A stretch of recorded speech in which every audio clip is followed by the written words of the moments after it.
All right. So, greetings to my ladies. This is the original committee of FTK. Right, exactly.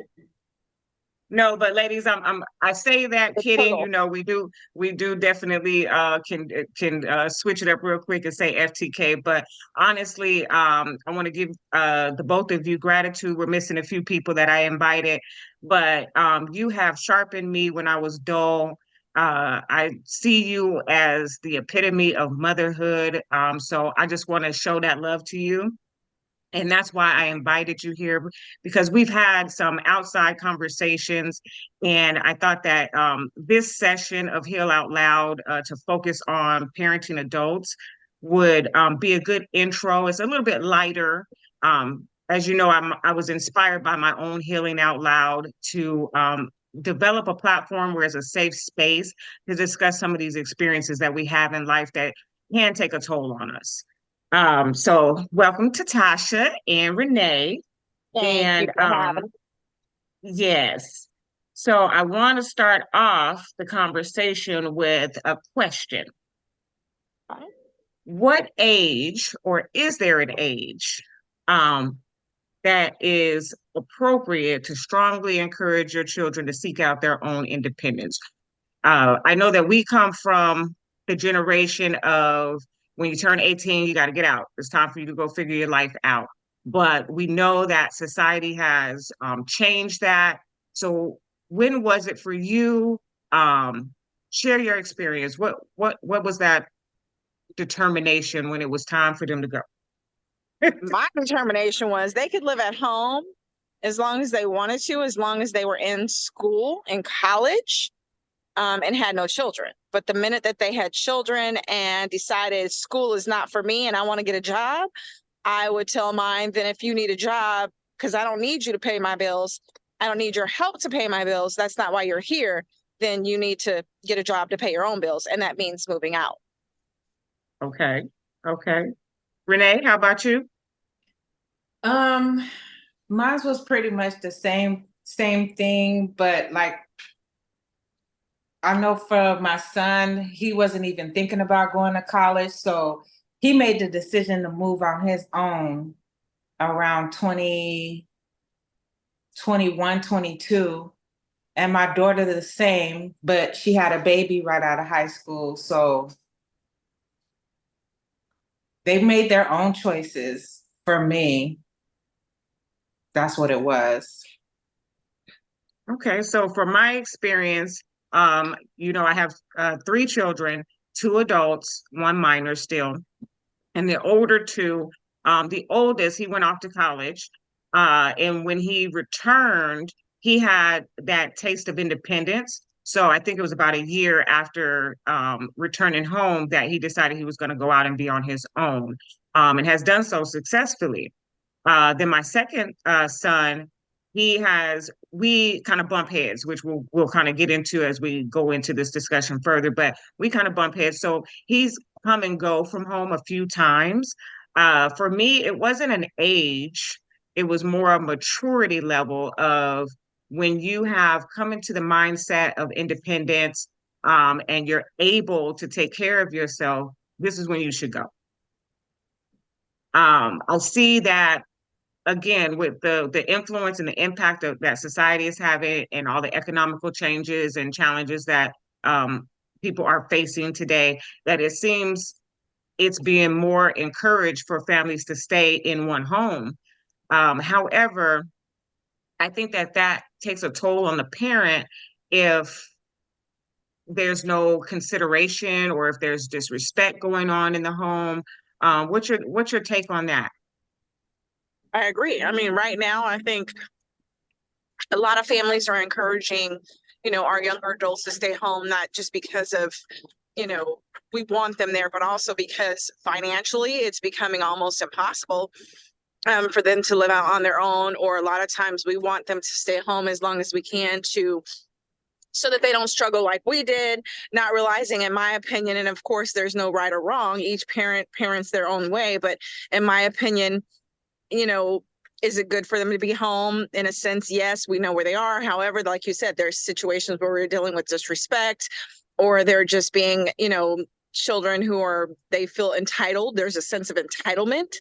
Um, and I also feel like we're actually not helping them, we're hindering them because they live at home. They don't realize what it is to really take care of themselves and what it would take to be that full responsible. For me, I can say, I had an issue with my daughter. Um, she didn't like my rules. And so I was like, you got to go. It's really simple. She chose to move out on her own. And when she did, it was the best thing that she could have ever done. Because she was my baby. I coddled her. She was a Yeah. spoiled one. And now she is the one that is flourishing the most. Yeah. Yeah. Renee? I feel the same with Latasha. Like, we want to make sure that they're ready and, have all of the resources that they need and, hopefully all of the information that we poured into them so that they could be successful and take care of themselves. But, unlike when we were growing up, they are a little bit more entitled. And sometimes that includes being disrespectful when you're trying to help them. So it's like, okay, we got to draw the line somewhere. If you're not going to be respectful, then you got to move out and be on your own. Whether that's you doing it on your own or if I'm telling you, okay, it's time for you to spread your wings and fly. Okay, so that leads me into my next question of, have either of you been disrespected to a point of no return or irreconcilable differences? These are our children, unlike strangers or friends or other family members that may cross the line with us. These are our children. These are our hearts up walking around outside our bodies. However, at least in my personal experience, they can really push you to the limits, right? What is it they say? Your children are the ones who try to who test your gangster the most. So Mhm. what has those, if you've had those experiences, what have they been like for you? I've definitely had those experiences. Um, Mainly from my boys, not so much from my daughter. My daughter was just, again, a daughter trying her mother. But mainly from my boys, especially my youngest one, it wasn't necessarily the disrespect of him, it's the person he chose to be with. Mhm. That was the disrespectful one, and he chose that situation over me. And that's perfectly fine. My motto with that is if you like it, I love it. I don't have to like it, but I can love it. If you're happy, I'm happy for you. Just you got to do it over there. So I drew the line in the sand of if you choose that over there, that's fine. And I still wish you nothing but the best. It just can't be brought to my home. It's Right. not allowed at my home. That person, anything belonging to that person is never, nor will ever be allowed at my home. My son, my oldest one, a little bit opposite. He's been the disrespectful one. Um, but it took prison for him to wake up and realize, oh my God, mom is amazing. She wasn't as bad as I thought she was. And to realize that, the key problem was him and not everyone else, and take responsibility. So I mean, like you said, there are children. They're not strangers or friends that we can just cut off. I can say personally for me, I don't know that there's anything my children could do that would make me completely cut them off. Um, doesn't mean that I won't still yell, scream, cuss, fuss. But I think I'll always be there in some form or shape. Yeah, I Okay. feel the same. For me, it was my daughter. My son has always been like real smooth, laid back. I call him my gentle giant, so never really no issues with him. But my daughter, she tested my gangster. And to a limit where, some people would be like, okay, I'm done, I'm cutting you off, that's it. But like, I love her unconditionally, but some of the things that she was doing, it was like, okay, do that over there. And I feel like since she has, moved from out of my house, our relationship is better, so if I'm like, if you like it, I love it. With the men that she's choosing may not be my favorite, but I'm always gonna be here for her. and help her in whatever aspects that I can, but like don't bring that drama to my house. That's all I have to say with her. Mhm. But I think I'll that's always be there the for her no matter what. And my son, the same thing. Like I don't think there's nothing that they could do that would make me cut them off, but you know, I might not talk to them for a couple of weeks. Right. Not only that, but you limit your help. Your help Yes, changes, and the way that you help and the length or the amount of help that you offer, I think, changes based on their actions and the situation. that's true. Because I know for and I mine, think I don't run to them like I used to. So Mhm. I'm very much like, unless they call me, I'm not reaching out. That's true. And I think that's the general consensus here of like setting limits and boundaries. Boundaries. You know, once they cross it, because they become adults, they start smelling themselves, right? Like the old generation would say. Mhm. And once they take actions that could be disrespectful, then they have to learn, I think, the hard way, that you know, that you cannot cross that line with me. You know, that you Yep. need to show up with respect. Otherwise, I'm going to have to limit your access to me. I think that's what I've learned out of my Mhm. experiences, because I've definitely been, I mean, pushed to my limit, or maybe over my limit in disrespect, with my second son. My oldest son, he doesn't really, we don't really have those challenges as much. There's been a few moments of misunderstanding, but not to the point of crossing the line. I definitely feel like, um, again, just to like bring it all together, is that no matter what, I'm always going to be there for my children. But like Tasha and Renee said, like, I'm going to limit what I'm going to do for you. You're not going to have full access. Now it's time for you to, if you feel adult enough, grown enough to speak to me or take an action towards me that is crossing the line, then you are old enough, adult enough, mature enough to go out there and figure it out on your own. And that's kind of my stance. Mhm. Well, it's like they say, don't write checks your ass can't cash. Um, I'll just say it, not only that, but just because we're their mother doesn't mean that we don't have feelings. It doesn't mean that Mhm. we don't hurt. It doesn't mean that we also should not set boundaries, right? Say boundaries for our Right. spirit, for our soul, for our mind, for our own hearts, for our own protection. One of the things I learned in counseling was setting boundaries, that Mhm. fear of saying no to Yeah. them asking for help, or just flat out just saying no to whatever it may be. Like that was, a lot of people say, oh, but you're quick to say no, that's your favorite word. And it's like, no, there's a lot of times I said yes and I was afraid to say no. And Mhm. maybe I don't Mhm. show it because I don't wear that, those feelings on my sleeve, but at the same time, or I was terrified to let them down by saying no. And so I chose not to, out of fear of letting them down or disappointing them, because I am mom, right? We are mom. Right. We are Mhm. superwoman. I don't know about you guys. Well, I guess I do. Most of it, we're all single moms. So we were their mom, their dad, their brother, their sister, we were their everything. And so if we couldn't do something, or we said no, or they were hurting in a way that we couldn't make it go away or fix it, we felt less than. Mhm. At Mhm. least that's for me. And so Yeah. it was very hard for me to learn to say no. But I think once they became an adult, I had to realize that I still have to set that healthy boundary for me, even if they are my child. Because at the Mhm. end of the day, if I'm not in a healthy place and they really do need me, how can I be there for them? Right. You're not gonna be able to help. Absolutely. Mm-hmm. And you can only Absolutely. pour so much from yourself. Like if Mm-hmm. you're empty and there's nothing else to give, what are you gonna do? Exactly. You can't pour from an empty cup. Nope. Yeah. Yeah. That was the best advice my mother left me with, um, before she crossed from this earth, is that if you're not okay, you cannot be okay for anybody else. So make sure Mm-hmm. you take care of self first.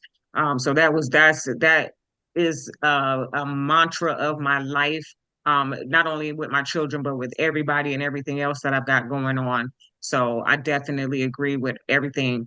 Um, we touched on it a little bit, kind of want to circle back, like I think about the wealthy and when their children cross their boundaries and they cut them off. What is your not cutting off necessarily, because we talked about that, but contributing. I think we're all grandparents. My story is a little bit different. We won't talk about that today because that'll be another session, but we're all grandparents. So I know that you chip in as your grandparent duties, and that's a little bit different because there's no question in that. But what other contributions to your adult children do you ever get tired of them coming and asking for help? Oh yeah. Yeah. And I think that it for me, my limit is when I see that, and it's the same limit I set for everyone else, right? For me and for my kids, it's no different. It's, I'm willing to help you if I see that you're willing to help yourself. Yeah. So you can't keep coming to me asking me to borrow $10 for gas if you over there eating that Raisin Canes every Okay. weekend, right? Uh-huh. Uh-huh. Or, I mean, that's just an example, but Yeah. that for me, that's what it is. So, you can't call me and ask me to, I'll give an example. One of my kids, birthday came around and they're always struggling to pay their rent, right? Mm-hmm. And he hasn't asked me for money in a very long time, which I'm happy about.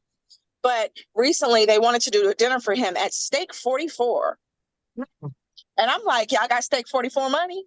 So y'all got Steak 44 money. And then literally the day before the party, he was in a car accident and he has no insurance on this vehicle. Mm. And so that doesn't make 1 + 1 doesn't equal 2 there for me. And so it's like, how do you have Steak 44 money, but you ain't got money to pay insurance? Uh-huh. Uh-huh. So Yeah. I make that point to them out loud. Mm-hmm. I observe that, which then makes them in a position where they don't want to ask me for help. Because they know I'm gonna be like, wait a minute. Y'all just wanted to do Steak 44, but now you want to ask me for some money. Uh-huh. So then Uh-huh. so I put them in a position to kind of, I guess, point out what I think is wrong and let them see it for themselves and put themselves in a position where I don't have to say no, where they're just in a position of feeling uncomfortable that they don't want to ask. Right. Well, I Renee, know how for about you? me, that has been a struggle to tell them no when they need help. I have had to pick and choose when I help and when I can just tell them like, no, I don't have it like that. But I do remind them constantly, I don't have Wells Fargo written across my head. It's just me, and I'm out here trying to make it and pay my bills just like they are. But, if I have it and I see a dire need, I'm going to give it to them. But like Latasha said, you struggling, and then I see you out here eating out every day, I'm going to think twice about giving you some money. And then I'm adamant with my kids. Like most people probably would be like, that's crazy. But like, if you tell me, can I borrow? Borrow means pay me back. Pay me back. Like we're not just giving out $20, $30, hundreds. And sometimes, I've had to help my kids with thousands of dollars. Like I don't have it like that. So, we're going to put you on a payment plan. And you're gonna pay me back. Some stuff I just let it slide, but like if we're talking, hundreds and thousands, like we need to draw up a contract. We need a payment plan, no interest, but I need to see you trying to pay me back. We need all our coins. I feel that. I love that. I love that. Not For only that, me, but by not asking them to repay it back, we're doing them an end service because they couldn't go out to anyone in the outside world and do that. So why not hold them to that same standard? And you better to me, because I don't care if it's $25. I need my money back. Listen, I don't care. You got a food stamp card? We can go to the grocery store. $25. Run me my money. Exactly. I love it. For me, my breaking point would be you all know I'm very about energy. It's like repeating cycles. If I don't see you growing and you keep making the same mistakes over and over again, well, then I feel like I'm gonna get in the way if I say yes to the help. I feel Mhm. like you need to, this is the divine trying to show you how to or encourage you how to figure this out for yourself instead of depending on someone else, whether it be your mother or anyone. So that's for me, that's my limit. I see you doing the same thing repeatedly and then returning to me to rescue you. I step out of the way. Yeah, that's actually what I told my son when he was in the car accident. And I said to him, I said, well, you and your brother both, y'all both like continuing to bump y'all head. Because y'all just don't learn. Y'all like not having no insurance. Mm. But y'all keep bumping y'all head. As long as y'all, surviving and y'all ain't got no concussions and y'all not in a coma, keep bumping it. Yeah. Right, right. I'm gonna watch you bumping. What is it? A hard head make a soft ass. Yeah, Yep. that's it. Mm-hmm. Yep. When you gonna Okay, learn? so trying to wrap it up. I'm gonna let you just share anything you want to share, but kind of want to dig a little bit deeper in your parenting experiences that have maybe at some point in your life. I think we're all I feel the elevation of a high vibe frequency from all three of us. So that's beautiful. But when was there a time maybe when your parenting was taking a toll? Ooh. Ooh. And what did you're not there anymore. So what have you learned also from that? Mm, there were a couple of times.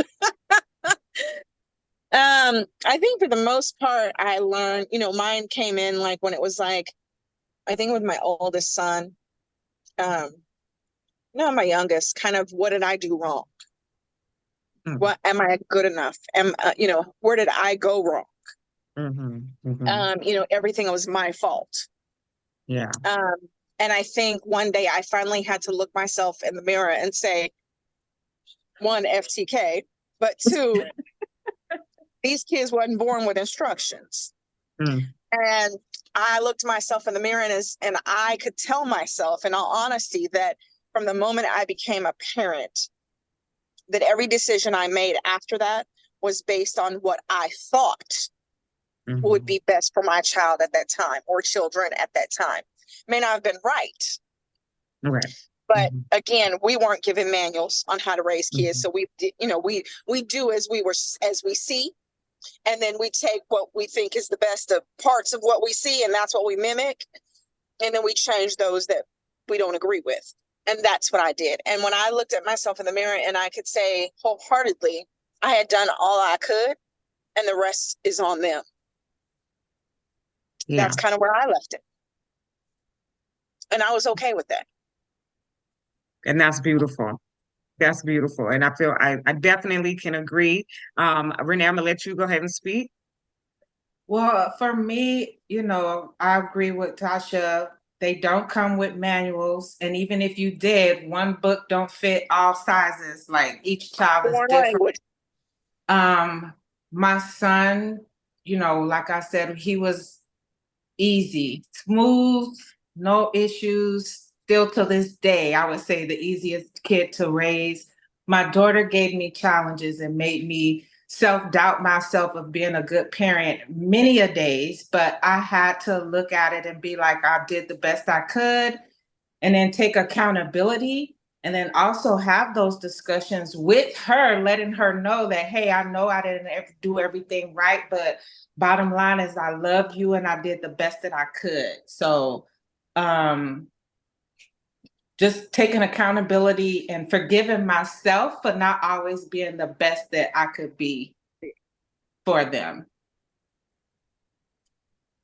Absolutely. And I think I agree. even in my most recent experience, I had to really face myself and accept my part and take my own accountability in the areas where it had taken a toll on me throughout the children's lives. Because for me, I started off very young. I was 16 when I gave birth to the first one. So, and 18 for the second one. So I had no idea what being a mother was like. And I didn't really have a lot of um, people to look at that gave me a good demonstration of that previously. So we were growing up together. And so I had to explain that to my son, like we were growing up together. And I have learned and really had to, one of the things that he pointed out to me is that I don't like to be wrong. And I had to digest that. I had to process it because that was his perception. So I had to take a look at that, and in doing so, I feel like those challenging children, they're meant to help us also grow. I've learned that even though it may have not felt good or it wasn't something I wanted to hear from my son, it definitely pushed me to be a better version and to be a better mother and to be a better parent overall. So that's been my experience. I wanted to kind of wrap it up here with what encouragement, inspiration, guidance, advice that you would give to the women who are raising currently 3-year-olds, 5-year-olds? They've got a long way to go. This will be out there in internet land for the rest of, our lives and beyond. Somebody presses play. What is it that you would share with our younger mothers? Ooh. Uh, I guess the same thing I did. Wake up every day, making decisions based on what you think is best for your kids. Whether they're right or wrong decisions, as long as you made it with a, good heart decision. That decision was made out of, the best interest for your child and not out of, anger or, animosity or anything like that. I think that you'll be okay. Because again, there is no right or wrong way. And like Renee said, every child is different. So what worked with one is not going to work for the others, unfortunately, right? Not a one size fits all, as Renee said. I wish it was, but because it's not. And then a lot of it too, don't blame yourself. Is don't be so hard on yourself. Because we're going to make mistakes as parents. A good, example that you had with yours. Same with mine. My daughter says, you're not touchy feely enough. You're not soft enough. But again, I became the person I was. And that's how I survived through my childhood, through my adulthood. So it's not, don't feel bad for who you are. Mm-hmm. Mm-hmm. So that would be my advice. I would say the same thing. Have patience. That's one of the main things is have patience with yourself and have patience with your kids and just wake up and try to do the best that you can for them and for yourself every day. Like that's pretty much it. Show love, be patient. That's about it. That's all I really can say. As I say, allow yourself grace. Yes. Yeah. Yeah. I definitely agree. I would say, let's see, what do I have for the young mothers? I pretty much just the same. I feel like I would just regurgitate, definitely have patience, have grace. What I would say, what I learned in my parenting, if you have multiple children, is make sure that you take the time to spend time with them individually from their youth and get to know them as a person, because that is one of the major mistakes that I made. I grouped them together. If we were doing something, we're all doing it together. I didn't, it was probably teenage years by the time with the older two that I was able to really identify their uniqueness and their needs and really spend that quality time so I can get to know them. They're people. We're raising people that are going to join society. And when you just group everybody together, you don't really get to know them as individuals. And that can make an impact on the parenting them as an adult as well. So I think that that's where I would leave it. Yeah, I agree. I All right, agree. ladies, is there anything else you want to share before we close out? Yeah, thank you for bringing us together and making this happen. I think it is such a beautiful thing, especially as African American mothers, biracial mothers. We all struggle. We all share some of the same struggles. And even if we come from different backgrounds or walks of life, just know that we're here for each other and we're all going through the same thing. It doesn't matter how much money you have or the color of your skin or your ethnicity or your religious, beliefs. At the end of the day, we're all moms. Yeah, I love it. Renee, anything else to add? Latasha, she pretty much summed it all up. Well, I just want to say thank you so much for both of you for joining. We had a few others that I had invited that missed out. So I hope that when we press play on this out in internet land, that they chime in with their comments and others will join and share any other inspiration or encouragement that they can. There'll be many more opportunities on Heal Out Loud for other topics. So as I announced that, if you want to join in, chime in later on, I definitely will love for you to come. And I cannot express the gratitude that I have, excuse me, for your willingness to support me in this endeavor. So I love you and have a beautiful day. And I'm going to close it out. All right. All right. Bye, ladies. Love you Bye. guys.